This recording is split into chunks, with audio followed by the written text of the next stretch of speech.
Ceci est un livre audio autogénéré par Google. Didier Tronche, directeur général du SNASEA. La branche professionnelle et les métiers de l'éducation spécialisée. Mon intervention s'articulera autour de 3 grands axes. L'éducateur spécialisé est-il encore une figure centrale des dispositifs d'intervention sociale? Faut-il opposer logique de qualification et logique de compétence? Les engagements de la branche professionnelle sanitaire, sociale et médico-sociale non lucrative, et des partenaires sociaux. Pour aborder ces 3 axes, je souhaite évoquer en préalable quelques éléments de contexte. État des lieux de l'emploi tels que les travaux de l'Observatoire prospectif des métiers et des qualifications, nous le livre avec l'enquête emploi nationale de 2007, et déclinée par région. Cette enquête emploi a été rendue publique, et a été réalisée avec le concours de la Direction Recherche Études et Développement d'UNIFAF, Fonds d'assurance formation de la branche professionnelle sanitaire, sociale et médico-sociale non lucrative. Que constatons-nous? Une progression sur 3 des principaux métiers éducatifs. Ces 4 métiers se retrouvent essentiellement dans le secteur social et médico-social qui regroupe au total 359 000 emplois, sur les 560 000 recensés sur l'ensemble de la branche. À E4, ils représentent 101 800 emplois, près d'un cinquième même des effectifs totaux de la branche. Si nous examinons chacun des 3 principaux, nous constatons les données suivantes. Les éducateurs spécialisés. 70% travaillent dans la branche. Ils sont présents dans presque un établissement sur 2. Il s'agit de l'emploi de référence, 27% dans emploi du domaine éducatif, même si sa part diminue par rapport au MEIAMP. Leur emploi est stable, avec un taux de CDI de 95%. C'est un métier aux 2/3 féminin. Il est exercé essentiellement à temps complet, le nombre de temps partiel est inférieur à 10%. Le taux de non-diplômés en attente de formation est de 8%, plus dans le secteur social que dans le domaine du handicap où il est de 6%, enquête GEST. Un éducateur sur 2 travaille dans le domaine du handicap, mais cela reste à relativiser car le domaine du handicap couvre 209 500 emplois contre 80 000 dans le secteur de l'enfance et l'adolescence en difficulté. La branche en forme environ 1600 par an, dont 350e apprentis, 650e VAE, le reste en voie directe. Le besoin de renouvellement est estimé à 3500 par an jusqu'en 2012, soit 8% de la masse jusqu'en 2012. La branche en prend donc près d'un tiers à sa charge. 3 facteurs d'évolution de cette figure d'emploi sont à retenir. L'évolution de l'emploi est marquée par la diversification des prises en charge, le rapport à l'usager et aux familles dans le projet personnalisé, le poids des astreintes qui est en augmentation. L'évolution des profils qui entraîne moins d'implication dans l'agir, plus dans la conception, la conduite et l'animation de projets. Les repères éducatifs personnels semblent plus théoriques. L'évolution de la fonction va dans le sens de l'expertise, de la coordination et de l'encadrement de projets individuels ou collectifs. Les moniteurs éducateurs. 75% exercent dans la branche. Ils sont présents dans un établissement sur 3. On observe une forte croissance sur la période 2000-2005. C'est un métier aux 2/3 féminin. Il existe des besoins de qualification majorés. 12% exercent dans le secteur enfants et adultes en difficulté. La structure d'âge est la plus jeune. Le recours au CDD est plus marqué. 2/3 des emplois sont dans le secteur du handicap. Il s'agit d'un emploi moins transverse que celui d'éducateur spécialisé. Le besoin de renouvellement est de 2100 par an jusqu'en 2012, soit 9%, dont un tiers pour la branche. S'il apparaît que le nombre de formés est globalement satisfaisant pour le renouvellement de l'emploi, la question pourrait être différente si on considère que c'est une voie d'accès vers le diplôme d'état d'éducateur spécialisé, DIS, et si on devait accentuer la qualification des faisans fonction. Les aides médico-psychologiques. 80% exercent dans la branche. Ils sont présents dans 26% des établissements. Ils représentent le 2e emploi en nombre après les éducateurs spécialisés et leur emploi est en forte progression, plus 13% an. 90% exercent dans le secteur du handicap. En termes de perspective, il y a une de forte progression à attendre dans le secteur personnes âgées, mais peut-être des stabilisations et ou des rééquilibrages dans celui des adultes handicapés. 80% de ces emplois sont occupés par des femmes. Il s'agit d'un emploi bien repéré et identifié dans le secteur du handicap, mais dans les autres secteurs c'est un diplôme de niveau 5 parmi d'autres. Le besoin de renouvellement est de 3200 par an jusqu'en 2012, soit 10% assuré à plus des 3/4 par la formation professionnelle continue. Donc il n'y a pas de difficulté réellement en vue, si on prend en considération que la formation initiale par la voie directe est ouverte et mise en œuvre dans beaucoup de régions. Le métier d'AMP est un emploi qui évoluera vers d'autres secteurs, personnes âgées et sociales, un emploi fortement institutionnel dans son cadre d'exercice qui devra prendre en compte les nouveaux modes de prise en charge, un emploi qui peut être une voie d'accès pour beaucoup dans le secteur et servir de base à une trajectoire professionnelle. Une refonte législative quasi totale des divers champs couverts par l'action sociale et médico-sociale. Depuis la loi du 2 janvier 2002 et les dernières réformes de 2007, ce sont quasiment tous les secteurs qui ont été revisités. Le handicap, 2005, la protection de l'enfance, les tutelles et la prévention de la délinquance, 2007. Et sans parler de la loi hôpital-patient, santé et territoire avec l'ESAR, Agence régionale de santé, qui va impacter le médico-social de manière très profonde, de la RGPP, Révision générale des politiques publiques, de la LOLF, la loi organique relative aux lois de finances. Toutes ces réformes contribuent à modifier sensiblement le cadre juridique de la mise en œuvre des politiques sociales, en même temps que la territorialisation et la répartition des compétences modifient les relations partenariales. Ces changements qui conduisent les institutions à opérer et à s'organiser aux confins paradoxaux de trois logiques concurrentielles. La prégnance de l'usager. La prédominance de la commande publique. La concurrence. Ne sont pas sans effet dans les contextes d'emploi et d'évolution des modes d'organisation. L'éducateur spécialisé est-il encore une figure centrale des dispositifs d'intervention sociale ? Je pense que oui, et pas seulement par conviction personnelle, mais par croyance qu'une branche professionnelle ne saurait conserver une identité propre sans défendre un corpus de métiers qui lui sont rattachés et indispensables. Dans ce sens, l'éducateur spécialisé est le métier qui donne son architecture et sa cohérence à la filière éducative en chaînant des qualifications allant du niveau 5 au niveau 3, et en développant des métiers connexes comme éducateur technique spécialisé et éducateur de jeunes enfants par exemple. Figure canonique comme le qualifie Jean-Noël Chopard dans le cadre des travaux qu'il a conduits à la MIR. Figure interrogée certes, elle reste pour la branche professionnelle un nœud de capiton où se joue l'alternance comme méthode pédagogique d'apprentissage d'un métier, où s'établit un lien de transmission des savoirs pour une véritable appréhension et construction de savoir-faire et de savoir-être, cela conduisant à la posture professionnelle. Ceci étant, cela ne signifie pas pour autant que le spectre d'emploi des éducateurs n'évolue pas au fil des changements de contexte et d'environnement de mise en œuvre de l'action sociale et médico-sociale, et je renvoie là aux trois facteurs d'évolution de cette figure d'emploi abordée précédemment et tels que nous le livre l'enquête emploi. C'est peut-être d'ailleurs ces facteurs d'évolution qui instruisent la question suivante. Faut-il opposer logique de qualification et logique de compétence ? Derrière cette question, on peut trouver différents éléments factuels et contextuels observés. La dilution des contours d'emploi entre moniteurs éducateurs et éducateurs spécialisés, qui a pour effet pervers de donner à penser que le projet institutionnel offre les mêmes effets qualitatifs, quel que soit le niveau de qualification, sans compter l'éternelle question du rapport au coût des prestations offertes. L'évolution asymétrique des niveaux académiques acquis et des niveaux de qualification obtenus, MEAMP.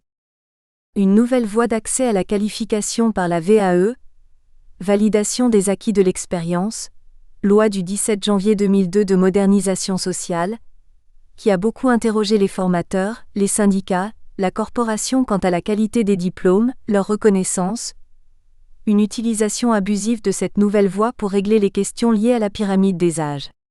Pour autant, il faut bien admettre que les partenaires sociaux ont réfléchi et pris la mesure que qualification, au sens diplômant du terme, et compétences devaient non pas s'opposer mais se compléter dans une juste appréhension de la qualification professionnelle.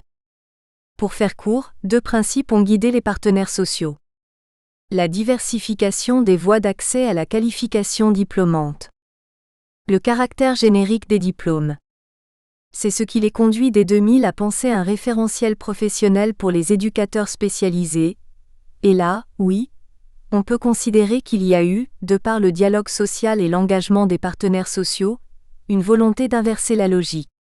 Ce n'est pas le référentiel formation des diplômes qui donne une représentation de l'éducateur spécialisé, mais c'est le référentiel emploi, activité et compétences qui engage la modélisation du référentiel de formation.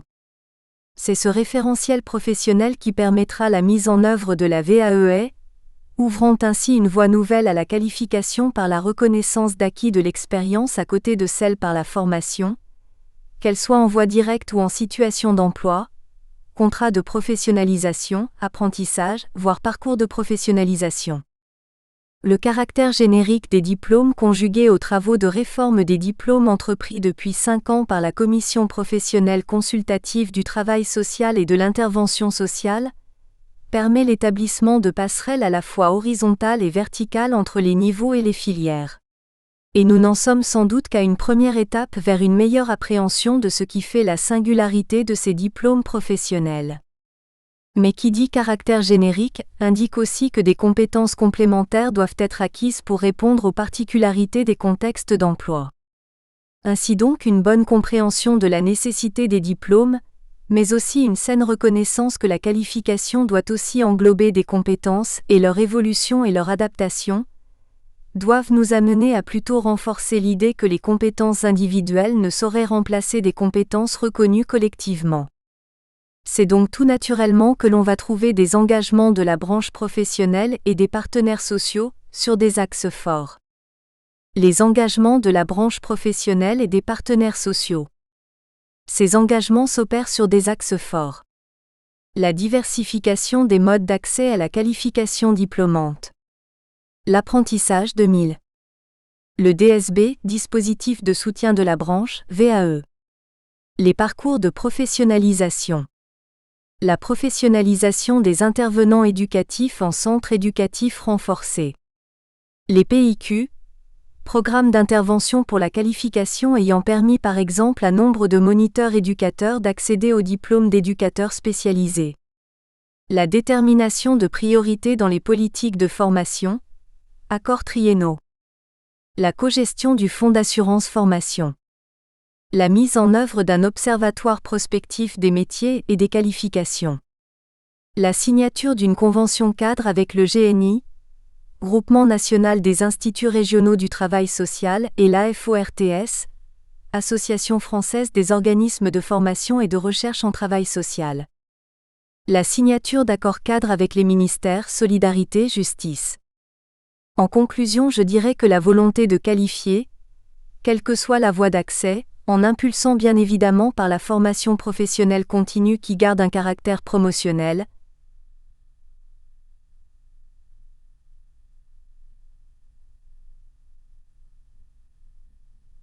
reste une préoccupation majeure. Mais toutes ces évolutions qui touchent le contexte d'emploi, les compétences nécessaires à la promotion d'une clinique ou pratique éducative, les voies d'accès au diplôme, interrogent les processus de formation qui doivent eux-mêmes évoluer, s'adapter.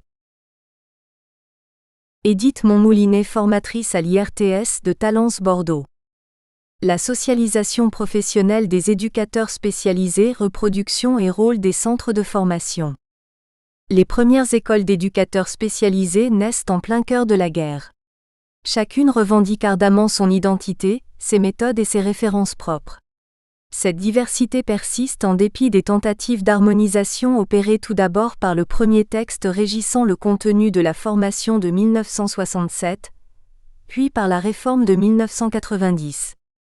Cependant, la transmission d'une identité professionnelle commune semble faire fi de cette pluralité de conceptions et de pratiques pédagogiques. Le modèle professionnel d'origine semble perdurer, tout en s'actualisant.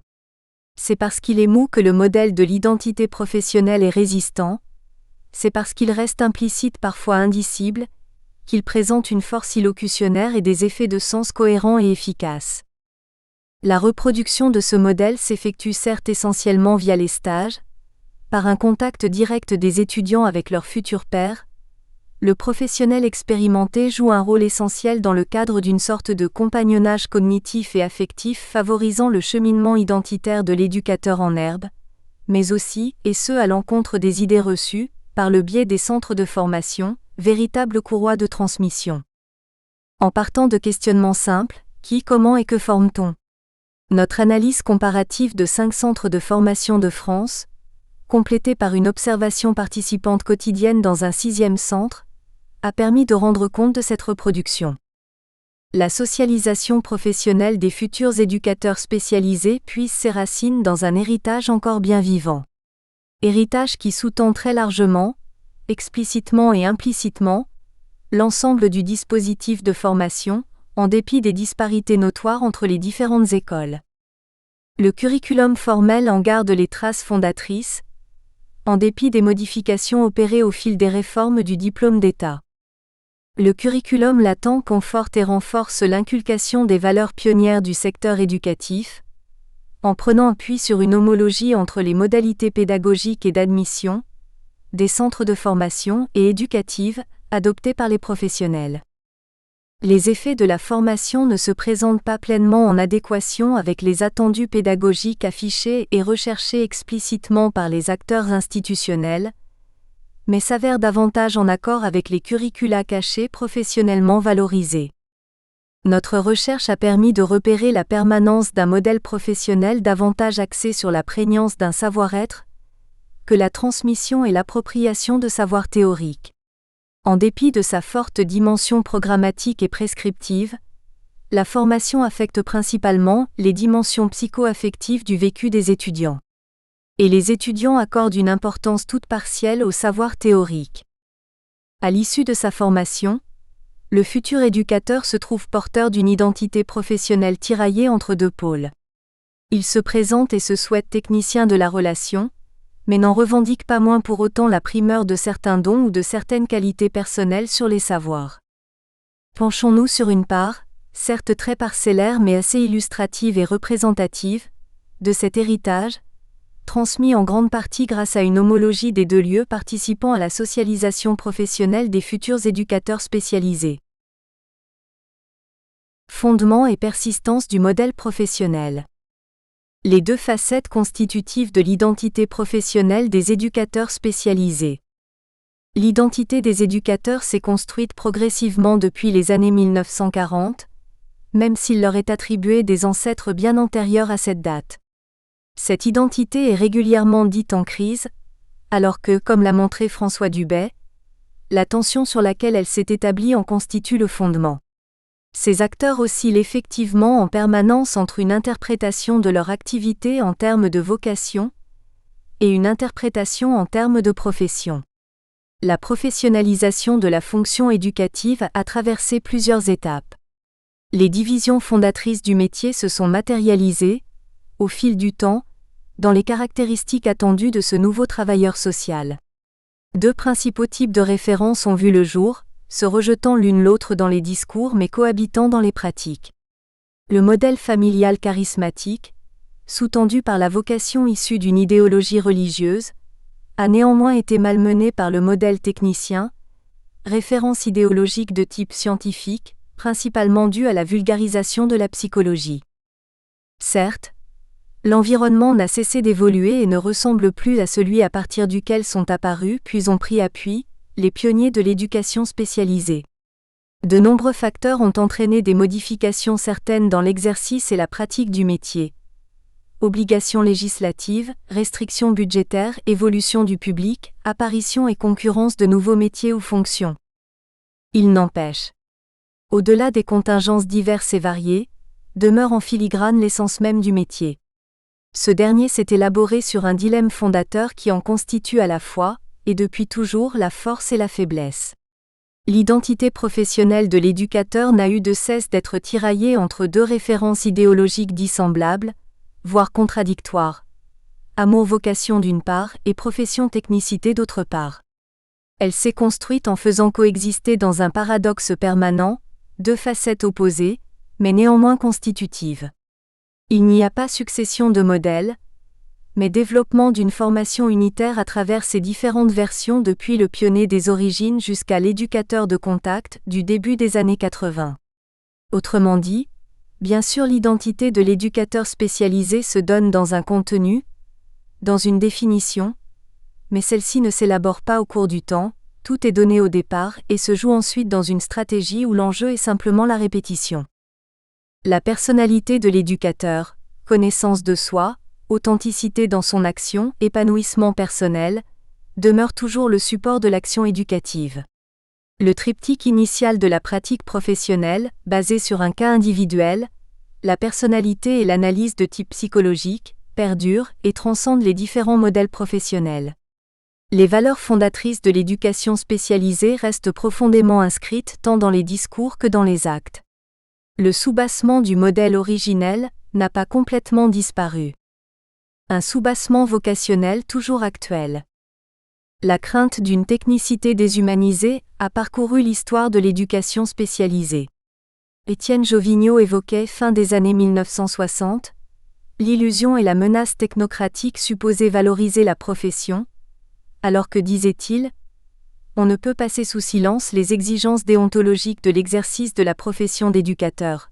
Celle-ci suppose de la part de celui qui s'engage dans la profession, tout autre chose que la volonté de mettre en œuvre des savoirs et des savoir-faire.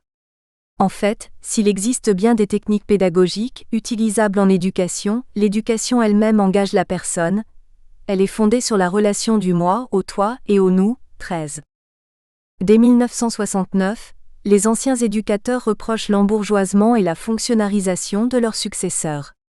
Ces derniers indiquent leur méfiance à l'égard des termes vocation, don de soi, tant utilisés par leurs prédécesseurs, et ils considèrent nécessaire que l'éducation spécialisée devienne un véritable métier. Ces critiques réciproques ne cessent d'avoir cours 40 ans plus tard. La professionnalisation du métier d'éducateur spécialisé a marqué une rupture avec les origines philanthropiques, charitables, moralistes du travail social. Et d'ailleurs, tout semble le prouver. Les professionnels et les formateurs, participant aux épreuves d'admission à l'entrée dans les centres de formation, déplorent fréquemment la perte motivationnelle des nouvelles recrues. L'exigence du niveau baccalauréat, pour accéder à la formation depuis 1990, a contribué, selon Lucien Bargane, à attirer vers ce métier des jeunes bacheliers en manque de perspectives d'avenir.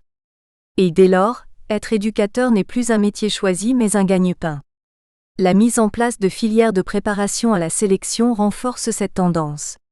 Nombre d'étudiants éducateurs tiennent d'ailleurs à se distinguer de ce qui est considéré comme la préhistoire du secteur éducatif. « Je n'ai pas choisi cette formation par vocation », écrit en substance une étudiante. Si l'on se fie à la littérature spécialisée, la vocation n'a désormais plus cours et a cédé grandement le pas à une technicité revendiquée. Et pourtant, un soubassement vocationnel demeure d'une étonnante actualité, alimentant motivation et représentation de la fonction éducative.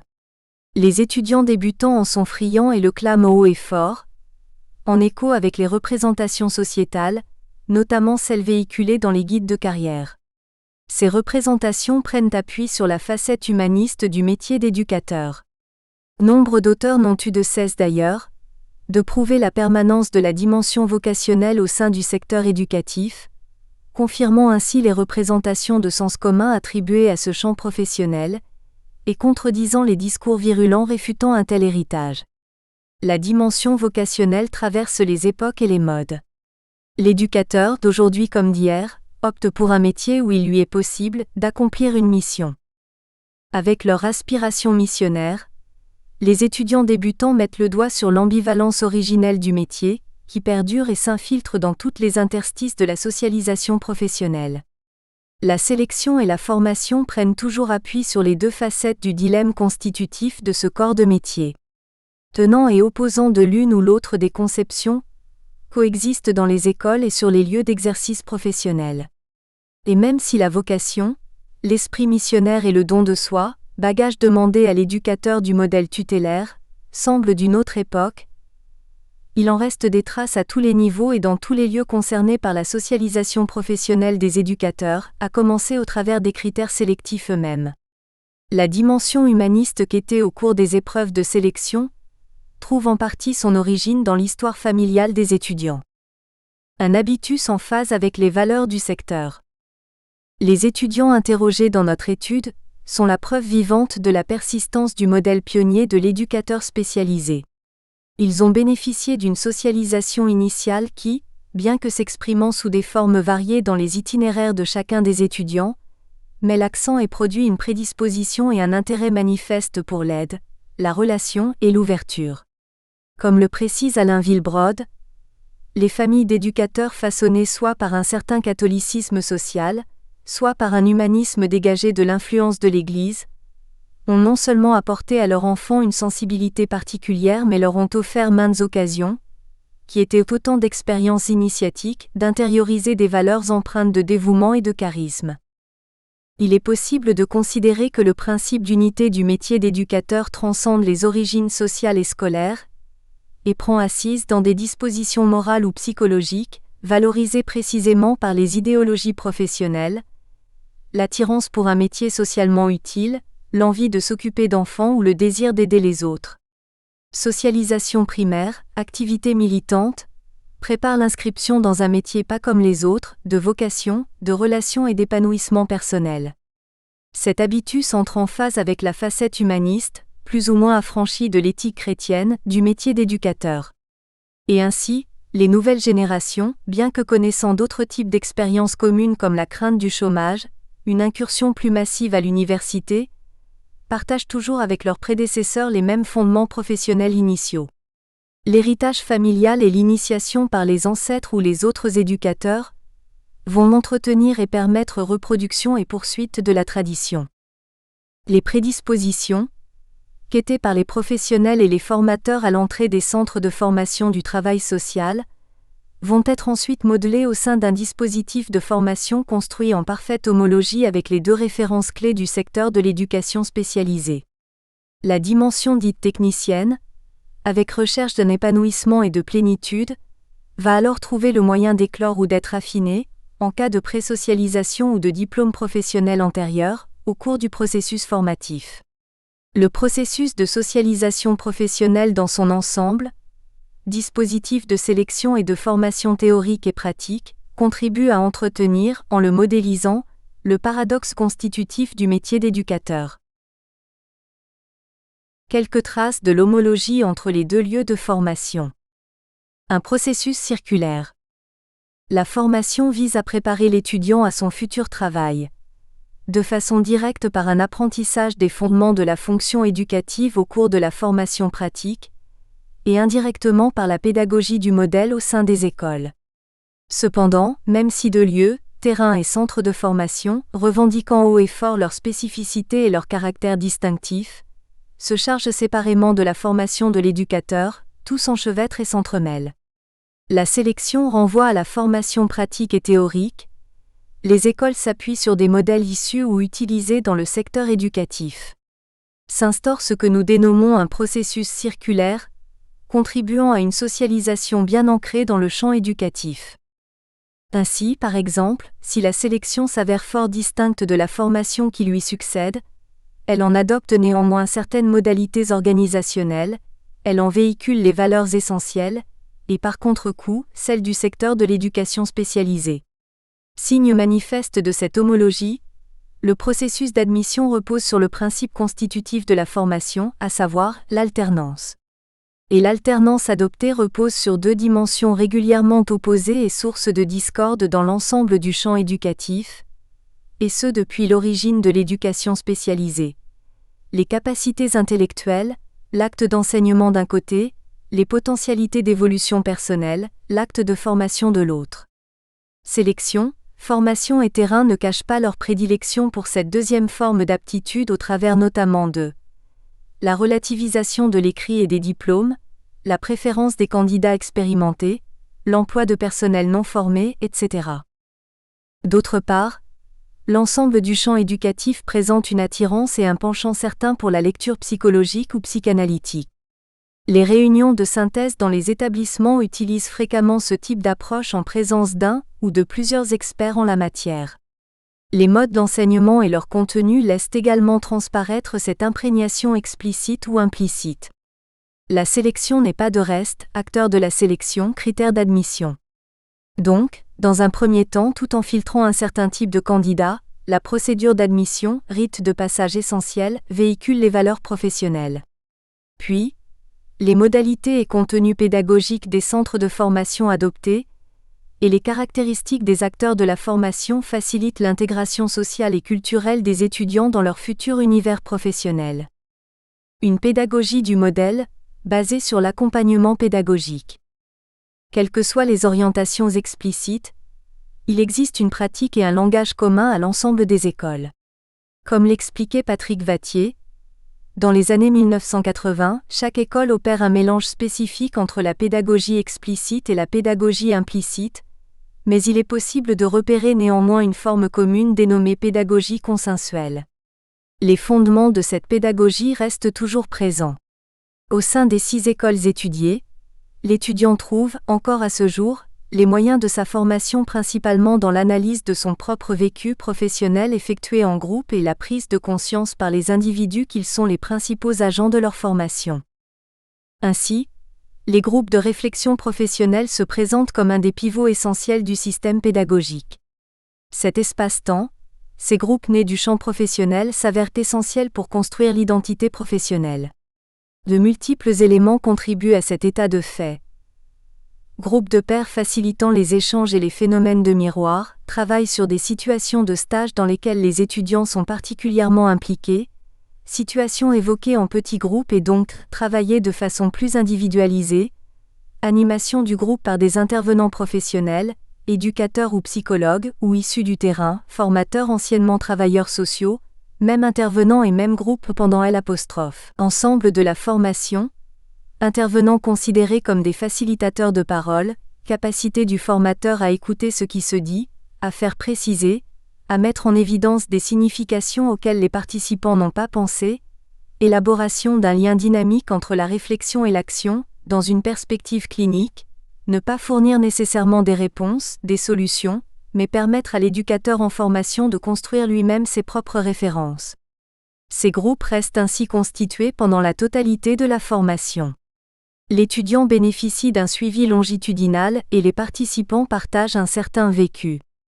Comme le notait déjà Paul Fustier dans les années 1970, la formation n'est pas centrée sur son objet, l'enfance inadaptée, mais sur le sujet, l'éducateur lui-même.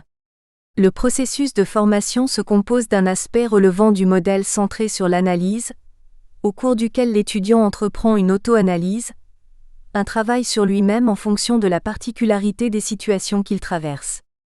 Les interrogations sur les situations professionnelles et les interrogations sur soi-même, inculquées et mises en œuvre tout au long du cursus formatif, se poursuivront par la suite dans le cadre de la pratique professionnelle. En effet, la mise en commun de l'expérience professionnelle au sein des différents types de groupes proposés incite et habitue le futur éducateur à faire l'analyse de sa pratique, à se remettre en cause sous le regard et le contrôle de ses pairs ou parfois de ses futurs collègues, éducateurs ou psychologues. Le suivi individuel des étudiants poursuit, complète et peaufine ce processus. Suivi personnalisé et utilisation du groupe s'inspire et à la fois prépare les futurs éducateurs aux dimensions importantes de leurs futures fonctions. Accompagnement éducatif personnalisé, groupe de jeunes, temps de réunion, feront effectivement partie de leur pratique quasi quotidienne, reconduite de génération en génération, et tentant d'articuler, non sans mal, dimension humaniste et technicienne. En phase, entre autres, avec une dimension clé de la fonction éducative, l'ensemble du dispositif de socialisation professionnelle indique cependant à l'étudiant, explicitement ou de manière latente, que la personne prévaut sur les savoirs. Message clé du curriculum latent. Primauté et engagement de la personne. Si la formation au sein des écoles semble si éloignée du terrain, aux yeux même des étudiants, elle en revêt les caractéristiques principales et en transmet les valeurs essentielles. Les conceptions et les modalités pédagogiques, l'intervention des professionnels à toutes les étapes du processus, exprime un curriculum latent en phase avec le champ éducatif que s'approprient préférentiellement les futurs éducateurs. L'homologie fonctionnelle entre les deux lieux de formation favorise efficacement la construction sociale de l'identité professionnelle. D'autant que la formation vise non prioritairement à l'acquisition de savoir en tant que tel, mais surtout à des remaniements personnels. Les étudiants y sont très sensibles et revendiquent la nécessité de remise en cause des actions professionnelles, mais également d'eux-mêmes. Le savoir-être, régulièrement ironisé, occupe pourtant une place essentielle dans le processus de socialisation, puis dans l'exercice du futur métier. La cooptation s'opère en grande partie sur cette base. Un éducateur, ancien ou toujours en poste, choisit intuitivement quelqu'un qui lui ressemble, effectivement ou idéalement sur le registre de la personnalité. Les valeurs professionnelles véhiculées, même de façon implicite, consacrent dès le départ le rôle prépondérant de la personnalité dans la formation. Une nouvelle étudiante l'a bien repéré et n'hésite pas à écrire « La chose la plus importante à apporter aux bénéficiaires de l'action éducative est soi. Si on se met à leur disposition en les écoutant, en s'intéressant à eux, la moitié du problème est réglée. Bien sûr, des compétences sont aussi nécessaires. Ce que je peux leur apporter se trouve actuellement dans ma personne. Ma décision d'aider les autres, de faire de mon mieux pour leur donner une existence vivable, c'est déjà une passion que je peux leur faire comprendre, leur faire partager. Patience, écoute, générosité, caractère, sincérité, franchise sont des qualités pour moi essentielles pour bien pouvoir agir auprès de toutes les personnes handicapées. Je pense que la meilleure chose que je puisse leur apporter, c'est moi, dans le sens de ce que je suis, ce que je pense, qu'ils puissent s'appuyer sur moi pour prendre un nouveau départ dans la vie. Et si les nouveaux entrants pensent ainsi, les étudiants sortants croient toujours aussi fortement, à l'issue de leurs 3 ans de formation, en l'existence d'aptitudes naturelles pour la relation d'aide, de qualités intrinsèques pour exercer leur métier. La sélection a des effets de confirmation des qualités personnelles chez les candidats, et comme le précise un formateur de l'IRTS, du coup, on peut penser qu'elle fonctionne comme une sorte de rite initiatique qui introduit dans un autre univers, univers du spécialiste, et non plus univers du profane. En ce sens, la sélection a des effets de formation. Au cours de ce rite préliminaire, le futur éducateur est initié implicitement aux valeurs clés de la formation et par là même de son futur champ d'action. Car comme l'écrivait déjà Micheline Rampoldi en 1966, la sélection n'est pas une formalité banale, du même type qu'un examen ou un concours d'administration. Elle introduit un individu à bien d'autres choses qu'un métier, à une formation personnelle et à un engagement de tout l'être. Une croyance en la possession de dispositions naturelles confortées tout au long de la formation. On ne naît pas éducateur, on le devient en se formant, proclament nombre d'acteurs. Et pourtant, le discours sélectif inéiste perdure. La prévalence de la personne sur les savoirs s'exprime à plusieurs niveaux. Cette conception prime dans les processus sélectifs, formatifs et diplômants, et également dans les lieux d'exercice professionnel. Par le biais de la cooptation, la sélection va confirmer les futurs éducateurs dans leur sentiment de posséder les dispositions naturelles pour exercer un tel métier. Elle marque un avant et un après, pour l'étudiant admis. Elle le consacre et le légitime dans son rôle d'élu. Elle consiste à sanctionner, voire à sanctifier, en la faisant connaître et reconnaître, une différence, préexistante ou non, à la faire exister en tant que différence sociale, connue et reconnue par l'agent investi et par les autres. Or, ce sont des caractéristiques personnelles qui ne peuvent jamais être précisément définies qui déterminent l'aptitude du candidat à entrer en formation. Les discordes concernant le niveau nécessaire à l'entrée en formation se poursuivent encore à ce jour, mais ont abouti à une sorte de compromis paradoxal instituant une sélection s'appuyant sur la personnalité du candidat et sur son niveau de culture générale. Confronté à une massification importante du nombre de postulants à la formation d'éducateurs spécialisés, et tenu de se plier aux exigences législatives, chaque centre de formation n'a pu envisager de faire passer tous les candidats dans l'ensemble des épreuves. Le premier groupe d'épreuves a alors eu la lourde tâche d'éliminer un certain nombre de candidats, pour envisager la rencontre directe des admissibles. Cependant, les critères d'évaluation impartis à cette épreuve se démarquent explicitement du champ scolaire. Ce n'est pas que le niveau intellectuel, un certain nombre de prérequis qui ne sont pas forcément du côté du savoir spéculatif. Une richesse personnelle et d'expérience peut très largement compenser un éventuel handicap culturel, pense l'ensemble des acteurs du champ éducatif. La relativité de la valeur effective de l'écrit se repère notamment à travers la diminution de la moyenne d'admissibilité, le repêchage des candidats trop faibles. Déjà par leur modalité d'admission, les écoles tiennent à indiquer que le postulant entre dans un nouveau monde avec ses propres règles et son propre système de valeurs. La deuxième épreuve de la sélection, quant à elle, passe au crible, encore actuellement. La personnalité du candidat et dès lors, s'appuie principalement sur la révélation de qualités présentées comme quasi-innéistes et corrélées aux attentes supposées du terrain. Dès la sélection, le candidat doit en effet quelque peu ressembler au produit fini, correspondre à l'idée de l'éducateur formé, que se font les évaluateurs, à savoir posséder des caractéristiques jugées essentielles mais jamais précisément définies. Les bilans professionnels, exigés des candidats pour pouvoir présenter leur candidature à la sélection d'ISIS, laissent également filtrer cette dimension innéiste. Ces évaluations présentent des similitudes avec celles qui parsèment le parcours de formation de l'étudiant à l'issue des stages. Ainsi, il n'est pas rare de lire dans les bilans « est un professionnel » sans autre précision. Ce que confirme l'étude menée par Alain Méniel. On peut remarquer que la réussite affichée relève bien souvent directement des qualités personnelles du stagiaire. Qualités qu'il possédait avant même l'entrée en stage, dynamisme, patience, bonne humeur.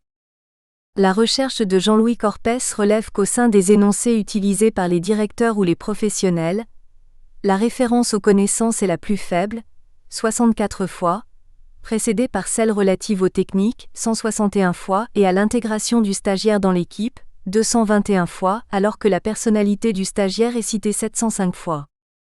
D'autres études ont également confirmé que les évaluations de stage portent surtout sur les qualités personnelles des étudiants, et principalement celles utiles pour parvenir à s'adapter et s'intégrer dans une équipe, et peu sur leur capacité à conceptualiser l'action éducative ou leur connaissance théorique des populations.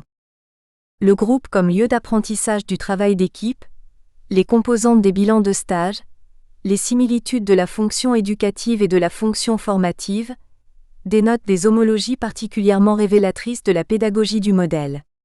Le cœur de la formation se focalise sur le groupe et sur la personnalité de l'étudiant, et laisse transparaître la prévalence de la personne. Dès lors, dans un tel contexte, que produit in fine la socialisation professionnelle des éducateurs spécialisés? Quelques effets principaux de la formation. L'étudiant devient compétent lorsqu'il entend ce qui n'est pas dit, lorsqu'il voit ce qui n'est pas désigné, lorsqu'il a routinisé ce qui lui paraissait d'abord étrange. Ainsi, selon Alain Coulon, le métier d'étudiant consisterait à interpréter, voire contourner, les règles explicites du curriculum formel et à maîtriser l'ensemble des subtilités du curriculum caché. Le curriculum formel de la formation des éducateurs spécialisés laisse apparaître un enseignement polyvalent et intense. Et même si qualifié régulièrement de programme encyclopédique, il n'en reste pas moins que cet ensemble de connaissances est transmis, au moins dans ses grandes lignes, aux étudiants éducateurs. Il couvre les différents champs de savoir propres aux acteurs concernés par la naissance et la constitution du métier d'éducateur. Droit, pédagogie spécialisée, psychopathologie.